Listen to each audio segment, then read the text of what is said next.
삼기류사주의 일진사주 명리학 제2108강 시작하겠습니다. 오늘은 양력으로 2024년 8월 14일이고요. 음력으로는 2024년 7월 11일입니다. 오늘 명식은 갑진년, 임신월, 경술일이 되겠고 일진은 경술이 되겠습니다. 네, 사주 볼 때 제일 중요한 것 일간이 될 것이고요. 다음으로 일간 다음으로 중요한 것 월령이 되겠습니다. 항상 사주 볼 때 일간과 월령을 먼저 살펴보시기 바랍니다. 오늘 일간 경이라고 하는 천간이 일간이 되겠습니다. 경이라고 하는 천간 10개의 천간 중에서 7번째 천간이 될 것이고요. 오행으로 구분하게 되면 금이 됩니다. 금이라고 하는 것은 물상으로 보게 되면 쇠가 되는 것이고 기운으로 보게 되면 금의 기운은 숙살지기라고 해서 엄숙하고 서늘하고 오싹한 기운입니다. 자, 예를 들면 목이라고 하는 것은 따뜻한 온기를 말하지만 금의 기운은 그 상반되는 금과 목은 서로 상충되는 개념이죠. 온기와 상충되는 것은 뭐예요? 서늘한 기운이다. 반대로 수라고 하는 것은 차가운 냉기죠. 그 다음에 화라고 하는 것은 뜨거운 열기입니다. 이것이 서로 충을 하는 것입니다. 그래서 금의 기운은 숙살 기운을 말한다. 이렇게 말씀을 드릴 수가 있겠고 방향은 서쪽 방향이 되겠습니다. 목은 동쪽, 화는 남쪽, 수는 북쪽, 금은 서쪽이 되면서 진술충미의 토는 내 모퉁이에 서로 기생하고 있다라고 하는 것이 오행의 기본 방향이 되겠습니다. 그래서 지지로 신유, 술, 월이 모두 계절로는 가을이 되면서 금이 왕한 금왕절이다. 특히나 신월, 6월이 가장 금이 왕한 계절이 되겠죠. 인의, 예, 지, 신이라고 하는 오상으로 놓고 봤을 때 금이라고 하는 것은 어떤 것? 의를 주관한다. 우리나라 성이순신 처럼 의를 주관하는 것이 바로 이 금이죠. 그래서 저는 경금 생각하면 옛날엔 이제 관우 같은 사람을 생각해도 요즘은 이순신 같은 그런 분들이 제가 봤을 때는 금의 의를 충과 의를 이렇게 중요시하는 그런 분이라고 생각을 하게 되죠. 그래서 금이라고 하는 것은 이러한 특징을 가지고 있죠. 색깔은 백색이 됩니다. 금의 색깔은 백색이 될 것이고 주관하는 신은 백호 이렇게 이 정도까지 기본적으로 알아두시면 되겠습니다. 또 금이라고 하는 것, 특히 경금이라고 하는 것을 음과 양으로 구분해 볼 수도 있습니다. 자, 경금이라고 하는 것은 음과 양으로 구분하게 되면 양의 기운을 가지고 있는 금이 되겠습니다. 양금이 되는 것이고 양이 있다라고 하는 것은 반드시 음이 있다라고 하는 것이 되겠습니다. 음이 있겠죠. 그래서 신금이라고 하는 것이 내일 공부하겠지만 음에 해당되는 금이다. 사람으로 치면 남자와 여자죠. 사람은 이라고 하는 종족 안에 음양으로 구분했을 때 양은 남자가 되는 것이고 음은 여자가 되는 것이다. 오행이라고 하는 금을 양과 음으로 나누게 되면 경금은 양이 되는 것이고 신금은 음이 되는 것이다. 그래서 음양의 차이에 따라서 서로 성질이 달라지게 되는데 양금은 완철금이라고 해요. 우리가 쉽게 말하면 쇠라고 하는 것이죠. 무쇠 또는 강철 같은 개념, 원철 같은 개념, 말로 치면 야생마 같은 개념에 사람 손이 전혀 타지 않은 그냥 자연 그대로의 철을 경금이라고 하는 것이고요. 반대로 음금, 신금이라고 하는 것은 보석이라든가 조옥 같은 것, 도자기 같은 것 이렇게 말씀드릴 수가 있겠죠. 그래서 신금은 경금이 날카롭고 투박하고 이렇게 좀 녹두술고 그런 강철과 같다라고 하면 신금은 부드럽고 유연하고 광채가 있고 아름다운 빛을 발산할 수 있는 그런 금, 그래서 보석 주옥과 같고요. 경금이 원철과 같다라고 하면 신금은 이미 기물을 만들어 놓은 여러분들 반지 같은 거 있죠. 반지, 예물시계 같은 경우 이렇게 놓고 보시면 되겠습니다. 그래서 경금이라고 하는 것이 쓰임, 용도가 있기 위해서는 반드시 보다 화로서 단련하는 것이 필요하다. 그렇지 않으면 그냥 그대로 자연 그대로의 그냥 거칠고 투박한 쇠일 수밖에 없죠. 그래서 화로서 단련해야 되는데 이때 필요한 화는 정화로서 단련해야 된다. 정화로서 경금을 단련할 때는 반드시 간목이라고 하는 것이 있어서 목으로서 정화를 뜨겁게 만들어 주어야지만 경금을 단련할 수 있겠다라고 하는 것이 바로 경금의 용신치용법 정화간목을 기본적으로 치용하게 되고요. 상대적으로 신금이라고 하는 것은 이미 기물을 여러분 예물시계 반지를 만들어 놓은 거기 때문에 화로서 신금을 단련하면 좋을까요? 안 좋을까요? 예를 들면 여러분 예물 결혼 반지를 갖다가 토치불 막 지진다. 이게 좋을까요? 나쁠까요? 결코 좋을 일이 아닙니다. 그래서 신금이라고 하는 것은 임수로서 깨끗하게 도세주옥해서 여러분들 반지에서 아름다운 광채가 이렇게 반짝반짝 영롱한 빛이 나야지만 신금으로서의 가치가 나타난다. 그래서 같은 금이라 하더라도 양금인 경금이냐 또는 음금인 신금이냐에 따라서 이렇게 용신치용하는 법이 달라지게 되겠고요. 그래서 일간의 특성을 아는 것이 그만큼 중요하다라고 볼 수 있죠. 경금이든 신금이든 일단 신약할 수도 있어요. 항상 신강할 수는 없잖아요. 신약한 경우에는 반드시 토가 있어서 금을 생해주게 되는데, 이때 문제는 뭐냐면 토생금해서 경금을 생해주고 그 다음에 신금을 생해주게 되는데, 이때는 반드시 습토라야지 금을 생할 수 있다. 건토는 마른 땅은 금을 생할 수 없다. 생금 불능하다라고 하는 것을 여러분들 꼭 기억해 두시고, 습토는 뭐가 있습니까? 천간에 기토가 있고요, 지지로 진토가 있고요, 지지로 축토, 천간에 기토, 지지로 진축토가 뭐다? 습토가 되는 것이고, 천간에 무토 또는 지지로 미토 또는 지지로 술토는 마른 땅이 되겠습니다. 그래서 금을 생할 때 무조건 토가 다 금을 생한다라고 생각하시면 안 되겠다. 또 한 가지, 일간이 약해서 경금이든 신금이든 약해서 토로서 금을 생할 때는 항상 오금이 될 수 있다는 것. 경금이든 신금이든 더럽혀질 수 있다라고 하는 것이고, 토가 너무 많게 되면 매금이 될 수도 있다. 토다 매금, 토후 매금, 아니면 토다 금매라고도 이렇게 표현합니다. 이거 토후 매금, 토다 매금 결코 좋은 것이 아니다. 이거는 인성이 너무 많아서 문제가 되는 경우가 있으니, 경금이든 신금이든 토가 너무 많게 되면 반드시 양목인 간목으로서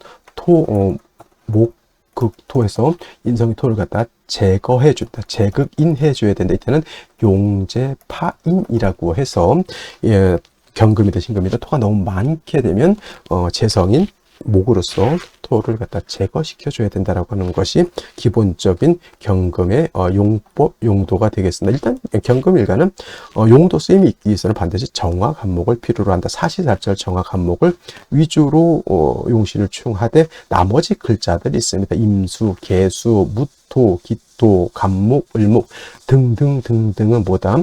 필요에 의해서 참작해서 용신을 치용한다. 이렇게 기억해 주시면 되겠습니다.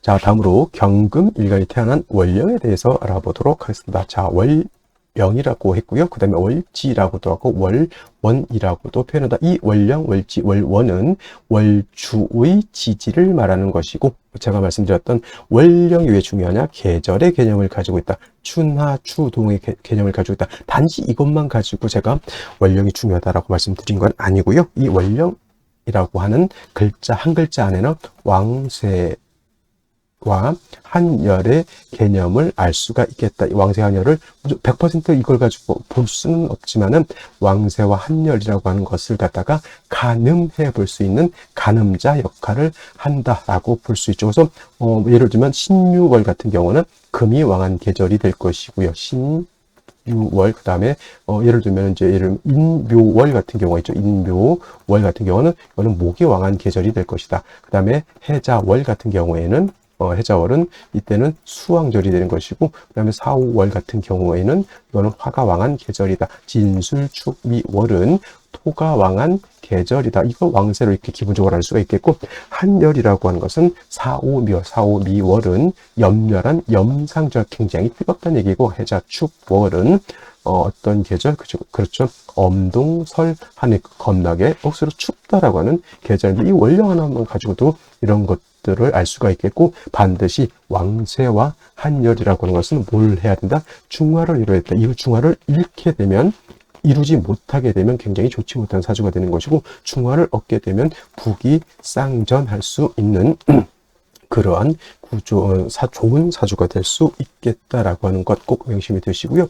지금 월령 신월이 되겠습니다. 신월의 절기를 살펴보게 되면, 신월은 입추와 처서로 이렇게 구분이 되어 있고요. 중요한 건 입추가 되어야지만 전달인 미월에서 신월로 넘어오게 된다. 월이 바뀌는 기준, 미월이라고 하는 사오미 늦여름에서 신월이라고 하는 초가을로 넘어올 때는 반드시 입추가 되어야 된다라고 하는 것이고, 입추가 되면서부터 신유술월이라고 하는 금왕절이면서 방향은 서쪽으로 넘어오게 되겠습니다. 그래서 신유술로는 숙살지기가 왕성한 그런 계절이 되겠죠. 가을 되게 되면 뜨거운 여름에서 이제 서늘하고 오싹한 그러한 기온을 맞게 되는 것입니다. 그래서 이렇게 신월이 됐을 때는 계절, 그 다음에 왕성한 오행까지 이렇게 달라진다라고 하는 것, 금요한 계절이라고 하는 것, 이렇게 기억해 두시면 되겠고요. 자, 오늘 태어난 월령 금왕절의 일간이 경금이죠. 금이 왕할 때 태어났죠. 이거 득령했다, 이렇게 표현하게 되는 거죠. 득령. 그래서 득령하게 되면 신왕사주가 되는 것은, 만약에 무토일간이 신월에 태어나게 되면 신약이 되겠죠. 병화정화가 신월에 태어나면 제다신약 신약이 되는 것이고, 임수개수가 신월에 태어나게 되면 뭐다? 이때는 신왕한 사주가 된다. 경금 신왕하게 되면 뭐다? 반드시 경금 신왕하더라는 것은 무쇠가 크다, 이렇게 개념으로 보셔도 되겠습니다. 반드시 정화로서 단련해서 기물을 만들어냈다. 큰 범선을 만들 수 있고, 큰 탱크를 만들 수도 있고, 여러 가지 농사 짓는 농기구를 만들 수도 있겠죠. 그래서 그 원재료인 원철을 갖다가 단련해서 기물을 만들어야지 경금으로서의 용도 쓰임이 있다. 뭐가 필요하다는 얘기죠? 정화라고 하는 정관이 있어서 금을 갖다가 이렇게 단련시켜 주는 것이 필요한 그런 구조가 되는데, 물론 화극금하죠. 화가 금을 극하지만은 오히려 금이 왕하게 되면, 금이 너무 왕하게 되면 반대로 금왕화식이 될 수도 있다. 금다화식. 금이 너무 많게 되면 불이 꺼질 수 있게 됩니다. 그래서 이런 경우에는 정화만 딸랑 있어서는 안 되고, 정화가 세력을 얻기 위해서는 반드시 간목이라고 하는 것도 있어서 이 간목이라고 하는 것이 정화인 정관을 갖다 생주해 줘야지만 능히 정화가 경금을 갖다가 금다화식이 되지 않고 경금을 단련해서 기물을 만들 수 있겠다. 경금 입장에서 편제가 될 것이고요. 경금 입장에서 정관이 되죠. 정관이라고 하는 것은 여러분 어떻게 알고 있습니까? 명예, 그 다음에 직장, 뭐 이런 것들로 알고 있고요. 편제라고 하는 것은 일합천금, 재물, 남자한테는 처가 되죠. 그래서 이렇게 구조가 좋게 되면은 명예도 크게 얻을 수 있고, 재물도 크게 얻을 수 있는, 일간도 왕하니까 뭐예요? 자기 주관도 분명한 멋진 사람이 될 수가 있게 된다. 그래서 이런 경우가 바로 북이, 아까 말했던 쌍전할 수 있는, 북이 겸전할 수 있는 구조가 되는 것이다. 기본적으로 정화 간목을 갖추어야 되는데, 나머지 글자들이 이제 어떠냐에 따라서 이제 북이 빈천의 정도가 더 올라갈 수도 있고, 상상지명이 될 수도 있고, 이거보다 좀 더 떨어질 수도 있겠는데, 그건 이제 사주에 따라서 차이가 있겠다라고 말씀을 드릴 수 있겠습니다. 자, 여기까지 원령에 대해서 설명을 드렸고, 다음 명식에 대해서 오늘 명식을 다시 한번 살펴보도록 하겠습니다. 다시 오늘의 명식을 살펴보도록 하겠습니다. 자, 일간은 경금일간이 되겠고요. 경금일간이 태어난 월령은 신월이 되겠습니다. 자, 일간과 월령의 특성 매우 중요하다라고 말씀을 드렸고, 세 번째 중요한 것, 격국과 용신이라고 하는 개념이 있습니다. 자, 격국이라고 하는 것은 사주 8글자가 어떻게 구성되어 있느냐를 보는 것이고요. 그다음에 용신이라고 하는 개념은 사주 8글자 중에서 이 사주를 중화시킬 수 있는 가장 핵심적인 요소를 말합니다. 그래서 격국과 용신은 사주를 분석함에 있어서 매우 중요한 도구와 같은 것이다, 이렇게 보시면 되겠고요. 역시나 일간과 월령 이라고 하는 토대 위에서 격국과 용신을 분석하게 됩니다. 자, 일간 경금이라고 하는 것은 양금이 될 것이고요. 월지는 신금 또한 양금이 되겠습니다. 양 대 양의 관계가 성립이 되는데, 금이 금을 받기 때문에 양금을 받기 때문에 비견이 되겠습니다. 그래서 이것을 비견격으로 할 것이냐, 그렇지 않고요. 비견격이라든가 겁재격 같은 경우에는 격이 없습니다. 이런 경우에는 없고요.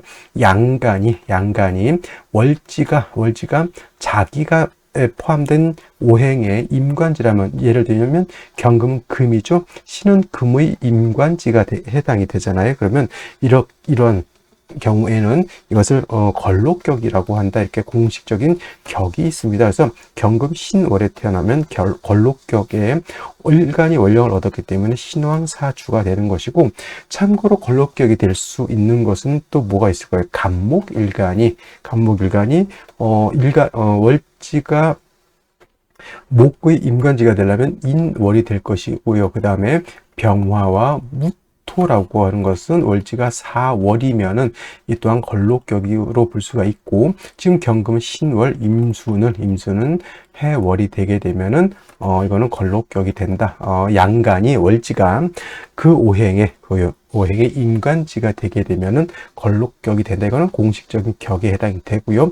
만약에 그렇지 않고 제왕지가 되는 경우가 있습니다. 예를 들면 간목이 인월이 아니라 묘월에 태어나거나, 또는 병화부터가 5월에 태어나거나, 경금이 다음 달인 6월에 태어나거나, 또는 임수가 자월에 태어나는 경우에는 이거는 양인격이 됩니다. 제왕지에 양간이 태어났다. 이건 양인격이 된다. 해서 걸록격과 양인격으로 이렇게 표현을 하지, 비경격이다, 겁재격이다 이렇게 표현을 하지 않는다라고 하는 것. 그래서 경금이 신월에 태어나게 되면 이거는 걸록격으로서 신왕사주가 되는 것이고, 그 다음에 신금이라고 하는 안에는 무토라고 하는 것이 지장간이 들어가 있고요. 그 다음에 임수가 들어가 있고 경금이 이렇게 들어가 있는데, 신중에 있는 무토라고 하는 것은 격이라든가 용신을 취용할 때 없는 것과 같다, 이렇게 해서 별 의미 없다 이렇게 생각하시면 되겠고, 신중에 있는 임수가 천간에 투출하게 되면 이때는 어떤 격? 식신격으로 됩니다. 양금이 양수를 받기 때문에 이런 경우에는 식신격 이렇게 될 수가 있어서, 신월에 경금이 태어나게 되면 이렇게 걸록격 또는 식신격이 된다 이렇게 보시면 되겠습니다. 일단 경금 자체가 신월에 태어나서 신왕하다. 경금은 완철금이라고 했고요. 완철금은 강철이라든가 원철이라든가 또는 무쇠 같아서 거칠고 투박한 그런 금이기 때문에, 강철과 같기 때문에 그냥은 용도가 없고 반드시 정화로서 단련하고, 경금 정화를 쓸 때는 간목으로서 정화를 도와줘야 된다 이렇게 말씀을 드렸죠. 그래서 신월에 경금이 태어나게 되면 정화를 지용해서 경금을 단련하고요. 그 다음에 이것만 있어서는 안 되고 간목 같은 것이 또 있어서 정화를 도와준다라고 하면 신월의 경금이 뭐다?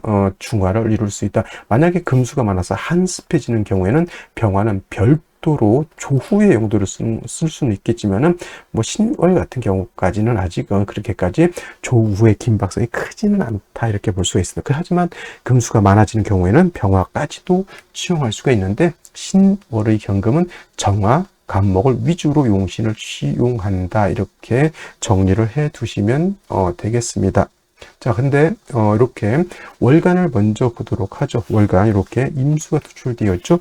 여기 임수가 투출되어 있으면 아까 말씀드렸던 것처럼 월지는 신중 임수가 천간에 투출되어 있는 것이기 때문에 격은 식신격으로 되는 것이다. 만약에 경금이 또 투출되는 경우도 있죠. 이렇게 경금이 다시 투출되는 경우에 얘가 아니라 본기를 가지고 이렇게 격을 잡을 수 있습니다. 있습니다. 그래서 이런 경우에는 다시 뭐 걸록격으로 본다 이렇게 보시는 분들도 있고, 아니면 그냥 임수 투출되어 있기 때문에 식신격으로 본다 이렇게 보는 분들도 있는데, 일단 중요한 것은 일간 자체가 왕하다라고 하는 것에 포인트를 두시고요. 그 다음에 신월의 경금은 정화를 취용하는 것이지 임수를 취용하는 것은 격이 떨어진다라고 이렇게 생각하셔야 돼요. 그래서 정화를 봐야 되는데, 일단 임수가 투출되는 것은 일단은 화를 보지 못하는 그런 단점이 없지 않아 있다 이렇게 보시면 되겠고, 일제에서 술토라고 하는 이것이 있으면 경금이 술에 뿌리는 둘 수 있을지언정 술토는 건토이기 때문에 금을 생각이란 좀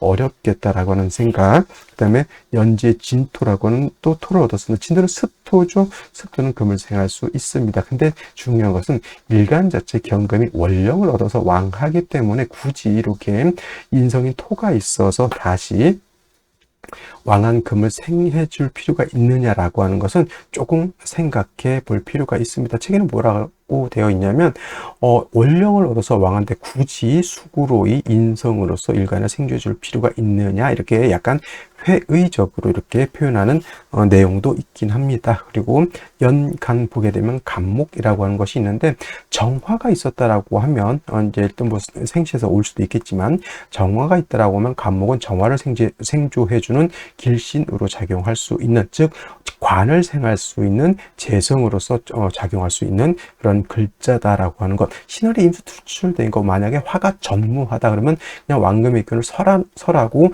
재를 생하는 식신생재의 용도 이렇게 볼 수는 있겠지만은 그렇다 하더라도 정화가 아니라고 하더라도 병화 정도는 있어야지만 조후는 할 수 있겠다라고 생각하시면 되겠습니다. 자, 그러면 생시 살펴보도록 하겠습니다.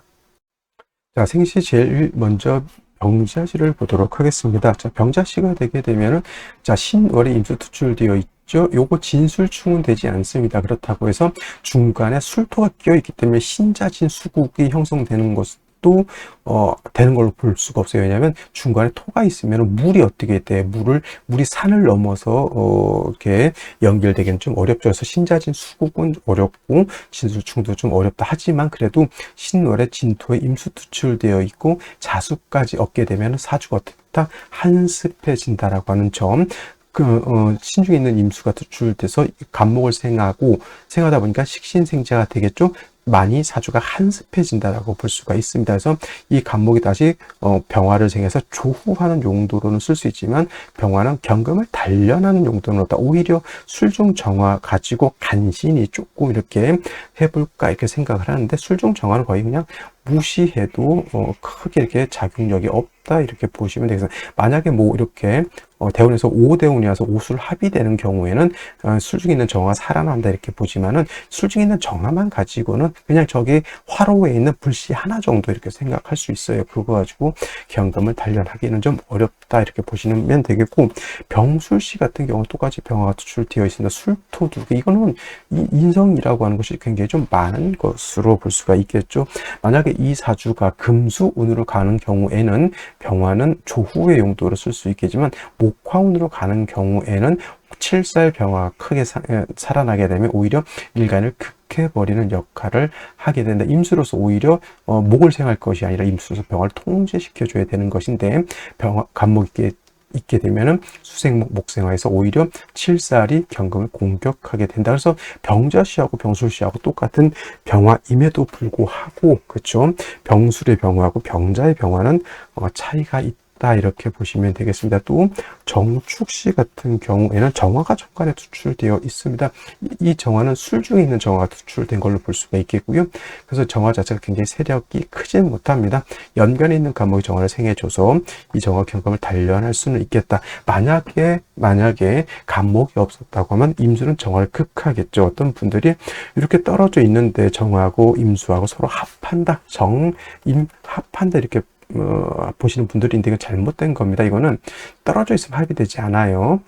근데 이제 이렇게 되어 있으면 오히려 임수가 간목을 생하고 조금 멀리 있다 하더라도 간목이 정화를 생하는 것으로 볼 수가 있겠고, 또 한 가지 경금이 간목을 극한다. 이거는 말도 안 돼요. 일간은 뭐다 임금과 같다, 심판과 같다. 일간은 가만히 있는 것이고 수생목 목생화에서 경금이 정화가 경금을 단련한다 이렇게 보는 것이 타당하겠다 이렇게 보시면 되겠습니다. 순행에서 금수운으로 가게 되면 조후가 조금 부족한 단점이 있겠고요. 만약에 목화운으로 가게 되면은 화가 이제 살아나서 경금을 단련하는 힘은 이제 살아날 수는 있겠다. 무진대운도 진술충하고 무토와 임수를 파하는 것은 썩 좋아 보이지는 않는다 이렇게 보시면 좋을 것 같고요. 그 다음에 무인시 같은 경우에는 신월이라 하더라도 술진의 뿌리를 둔 무토 투출하게 되면 이 무토는 임수를 파하겠죠. 선생님, 정화가 필요하다고 안 했습니까? 그렇죠. 물론 정화가 있으면 정화로 경험을 단련해야 되는데 정화가 없으면은 그냥 금의 기운을 수로서 설하고 목을 생할 수 있다 이렇게 보면 되는데, 그 무토가 투출하게 되면 무토가 임수를 이렇게 극해버리니까 모양새가 좋지 못하다. 간목이 무토를 제해 주는 것도 가능하지만 이 간목에 뭔 힘이 있을까요? 간목의 뿌리가 여기 멀리 있잖아요. 하지만 무토는 세력을 크게 얻고 있습니다. 그리고 뭐 임수가 간목을 생긴다 하더라도 이거는 간목이 무토를 제하기가 조금 역부족이지 않을까 이런 생각을 해보게 되고요. 그 다음에 경진시 같은 경우에는 경금이 투출되어 있다. 이게 중요한 게 아니라 이거는 이 술토하고 이 진토하고 진술충이 되지 않는다 하더라도 시지에 있는 진토하고는 진술충이 되죠. 토충은 붕충이라고 해서 토가 약해지는 것이 아니라 토가 더 왕해진다. 인회동 왕해진다라고 하는 뜻이 되겠습니다. 굳이 일간이 왕한데 다시 토가 왕해져서 금을 생할 필요가 있다 없다? 제가 봤을 땐 굳이 그럴 필요가 없는데 토축을 만들 필요가 뭐가 있겠냐라는 생각이 들고요. 신사시 같은 경우에는 경금이 사에도 통근하죠. 술에도 통근합니다. 월령에 통근하고 있죠. 진의 생을 받을 수도 있습니다. 이 경금은 굉장히 세력을 얻었죠. 이 사중에 있는 병화는 조후는 할 수 있을지언정 경금을 단련할 수는 없게 되는 것이고, 수로서 오히려 목을 생하는 식신생재의 구조가 되어 있다, 이렇게 보시면 되겠습니다.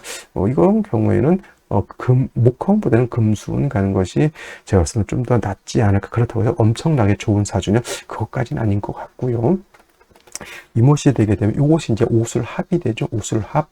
그래서 뭐 청하에 투출된 정화는 아니더라도 이렇게 경금을 단련할 수는 있지만은 신월에 임수 두 개가 투출하게 되면 오히려 한습해질 수 있다, 이렇게 보시면 되겠습니다. 한습해질 수 있다 하더라도 간목이 있기 때문에 뭐 왕수의 기운을 목이설하고 화를 생하는 구조로 간다. 이것이 만약에, 그럼 여러분들 생각에 이거는 목화운으로 가는 것이 좋을까요? 아니면 금수운으로 가는 것이 좋을까요? 제가 봤을 때는 임수가 두 개라 하더라도 오술합에 간목이 있으면은 이거는 목화운보다는 금수운으로 가는 것이 조금 더 합리적이다, 이렇게 볼 수 있겠죠. 그렇다고 해서 겁나게 좋으냐? 뭐 그것도 꼭 아닌 것 같고요. 그 다음에 갑신시 같은 경우에는 신금을 또 얻었습니다. 일간 경금이 굉장히 세력을 크게 얻었습니다. 간목 재성도 두 개가 있습니다. 수의 기운을 간목이 설을 할 수 있겠습니다. 이 경우에는 좀 다 아쉬운 점은 임수가 아니라 정화가 정관에 투출되어 있다라고 하면 경금을 능히 단련해서 기물을 만들 수 있었을 터인데, 이거는 그렇지 못한 것이 좀 아쉽다라고 보시죠. 그래서 이건 화가 부족하기 때문에 이런 경우에는 금수운보다는 목화운으로 가는 것이 조금 더 바람직하다, 이렇게 말씀드릴 수가 있겠습니다. 자, 오늘 여기까지 설명드리도록 하고요. 오늘이 말복입니다. 그래서 오늘이 지나고 나면은 이제 아마도 귀뚜라미 소리는 이제 잦아들고, 아니죠. 매미 소리는 이제 잦아들고, 이제 풀벌레 소리가 들리기 시작하면서 이제 올해의 이제 무더위도 이제 조금씩 지나가지 않을까 생각이 됩니다. 올 한해 그 무더운 여름 잘 보내시느라 고생 많으셨고요. 저는 내일 또 찾아뵙도록 하겠습니다. 감사합니다.